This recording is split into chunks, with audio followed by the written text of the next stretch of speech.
जन हुंकार के इस एपिसोड में आप सभी का बहुत बहुत स्वागत है। मैं हूं महेश बहुगुणा। आप देख रहे जन हुंकार एपिसोड।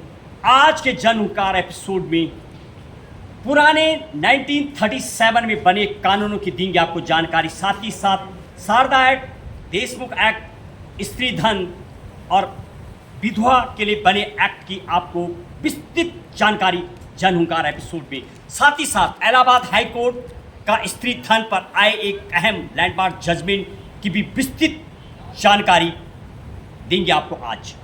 खास तौर पर यदि शारदा एक्ट की बात की जाए, जब पूर्व में 12 साल लड़कियों की उम्र होती थी शादी की, 14 साल लड़कियों की और 18 साल जब लड़कों की एज की गई, वो शारदा एक्ट में देखने को मिलता है। देशमुख एक्ट उसको कहा जाता है जब विधवा स्त्री को भी प्रॉपर्टी हिस्सा देने के लिए जो कानून बना, उसको देशमुख एक्ट 1937 में बना था। और कहीं ना कहीं ये भी शायद एक सोचने का विषय है, तब से बने कानून और आज भी देश में मानो चल रहे, ज़्यादा उनमें कोई परिवर्तन देखने को नहीं मिला। तो क्या सोचते हैं आप, क्या वास्तविक इन कानूनों की समीक्षा होनी चाहिए? नहीं। और देते हैं आपको और विस्तृत जानकारी। जब देश गुलामी से जकड़ा हुआ था तो अंग्रेजों के द्वारा जो काम किया गया वहाँ से प्रारंभ करेंगे और वर्तमान तक स्त्री धन के बारे में बताएंगे। क्या समझा इलाहाबाद कोर्ट ने? 1873 में स्पेशल मैरिज एक्ट एक सबसे पहले आया था हेनरी मैन के द्वारा, जब शादी के लिए एक जिसको कि अभी 1954 में दोबारा अगेन इस्टेब्लिश किया गया है, जिसको आप कोर्ट मैरिज कहते हैं, आज भी कानून देखने को मिलता है। और 1891 में जो एज को लेकर के, और जहाँ तक इस कानून की बात की जाए जो 1873 में आया था, यानी स्पेशल मैरिज एक्ट, उसमें इंटरकास्ट मैरिज का प्रावधान है और वही दोबारा आज भी चल रहा है, जिसको आप कोर्ट मैरिज कहते हैं। उसमें पूरी सज़ा, हिस्सा, मेंटेनेंस, तमाम कानून बना हुआ है। और उसके बाद अलग अलग धर्म के मुताबिक कानून जो बनाए गए उनका भी खास विश्लेषण करेंगे। हिंदू बिल एक्ट की बात करेंगे। और इससे पूर्व में यदि आप देखेंगे तो 1891 में एज को लेकर के एक कानून आया था, फिर 1829 में, और 1829 में जब कानून आया, 1829 के बाद फिर दोबारा से 1929 में एक कानून नया आया और 1930 में ये लागू होता है, जिसको कि शारदा एक्ट कहा जाता है। एज कंसर्न को लेकर के बातें की गई उस एक्ट में और एज को बढ़ाया गया। बहरहाल 1873 में आए जो स्पेशल मैरिज एक्ट है, इसमें समय समय पर बदलाव आया। जब 1954 में इसको बदला गया और आज भी देखने को मिलता है। 1874 में जब पहली बार एक एक्ट बनाया, आप अंदाज़ा लगाइए, अंग्रेज़ों ने भी कहीं ना कहीं महिलाओं को लेकर अनेक कानून बनाए और आज भी उनके पद चिन्ह देखने को मिलते हैं। ये भी आपको इसमें आज इस शो में जानकारी देंगे। 1874 में जो एक्ट बना था, मैरिज वुमेन प्रॉपर्टी एक्ट, यानी स्त्री धन की बातें इसमें की गई। और आज भी 2026 में एक केस की सुनवाई करते हुए स्त्री धन को मानव कोड को दोबारा परिभाषित करना पड़ा, और क्या था उस टाइम और क्या है वर्तमान, ये भी आपको समझाते हैं। और 1874 में ये बात की गई थी जो कि दहेज प्रथा के रूप में देखा गया। उस टाइम एक 1928 में हिंदू इनहेरिटेंस एक्ट आया, यानी उत्तराधिकारी कानून। और उसके बाद फिर आता है 1937 में देशमुख कानून, जो पहली बार देखने को मिलता है, Hindu women's right to property act, यानी महिला, खासतौर पर विधवा महिला को भी उसमें हिस्सेदारी होगी, ऐसा उस एक्ट में देखने को मिला। और प्रथम बार विधवा स्त्री को लेकर के बातें की गई। और अब प्रश्न खड़ा ये हुआ कि जो लड़की अनमैरिड है तो उसमें क्या वो भी हिस्सेदारी मिलनी चाहिए क्या? आप अंदाज़ा लगाए जाके 2006 में अब दोबारा कानून की समीक्षा हुई और फिर बन के आया, वो भी अभी चल रहा है। यानी कुल मिला के इतनी लैपिंग और इतनी चीज़ें देखने को मिलती है कि मानो बार बार सुप्रीम कोर्ट, हाई कोर्ट और अनेक कोर्ट के द्वारा इनको परिभाषित करना पड़ता है। और हिंदू कोड बिल कि आपको देंगे थोड़ा सा जानकारी।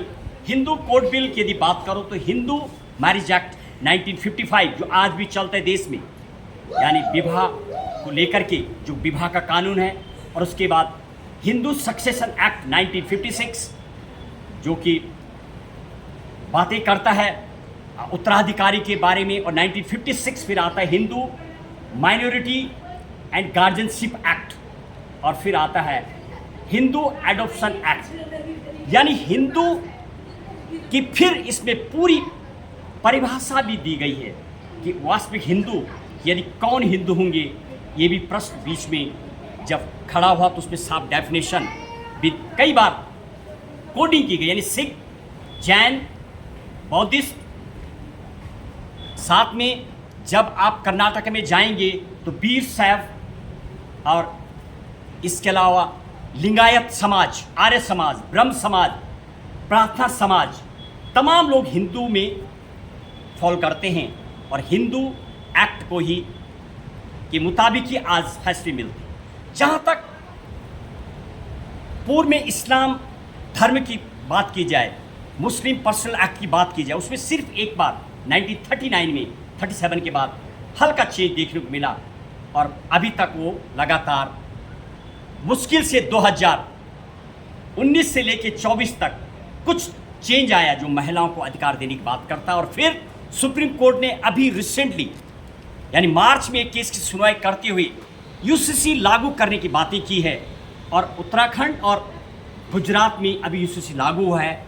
और यूसीसी लेकर के कि संविधान सभा ने जब बातें की थी तो वो संभव नहीं हो पाया, इसीलिए directive principle of state policy DP SP में उसको रखा गया, ताकि आर्टिकल 44 में कि सरकारों को एक सौंप दिया गया समय समय पर जब भी इस यूसीसी लागू करने के लिए एक्ट बनाया जाएगा, जो कि अभी तक काफ़ी नामुमकिन नज़र आता है। और सुप्रीम कोर्ट ने मार्च में एक केस की एक मुस्लिम महिला समूह की केस की सुनवाई करते हुए यूसीसी लागू करने की बातें कही हैं, जो मुस्लिम महिलाओं के साथ अत्याचारी होती है। और ख़ास तौर पर अब स्त्री धन जो इलाहाबाद हाई कोर्ट ने अभी रिसेंटली में 2 दिन पूर्व में बताया है, उस केस की बात की जाए, यानी 2012 में शादी होती है, 2018 में केस हो जाता है, और उसके बाद महिला को जब महिला के पक्ष में केस अपनी सुनवाई करता है, उसके बाद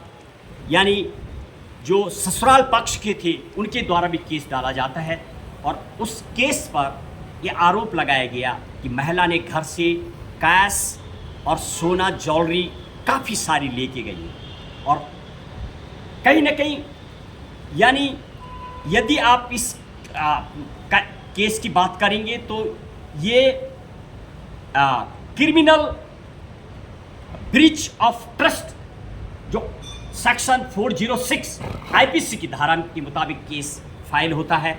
लेकिन इसको क्वेश्चन करते हुए हाई कोर्ट इलाहाबाद ने समझाया, स्त्री जो धन जो स्त्री को शादी के दिन, शादी से पूर्व या शादी के बाद जो दिया जाता है, उससे पूरा अधिकार होता है महिला का।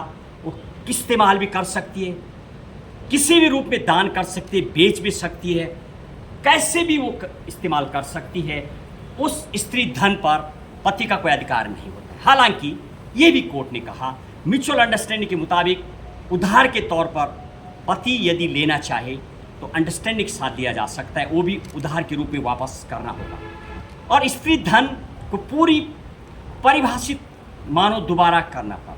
कुल मिलाकर 2026 में भी स्त्री धन को समझाना पड़ता है, जो कि 1937 में जो, और इसके अलावा 1874 में भी जो कानून बन चुका था, तब से लेके अभी तक लगातार झमेले देखने को मिलते हैं।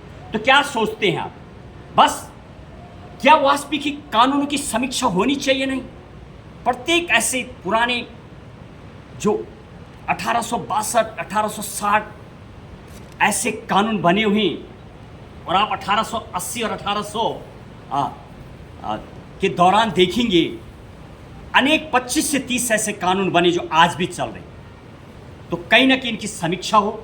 1860 से लेकर 1880 तक अनेक कानून अभी 25-30 जो बने हुए जो अभी चलते हैं, तो इनकी समीक्षा होनी चाहिए। नहीं बताएंगे आप, फैसला आपका, कहीं ना कहीं इनकी समीक्षा हो, नए कानून बने, वर्तमान समय के हिसाब से उन्हीं को परिभाषित न किया जाए, नए एक्ट बने ताकि लोगों को न्याय मिले।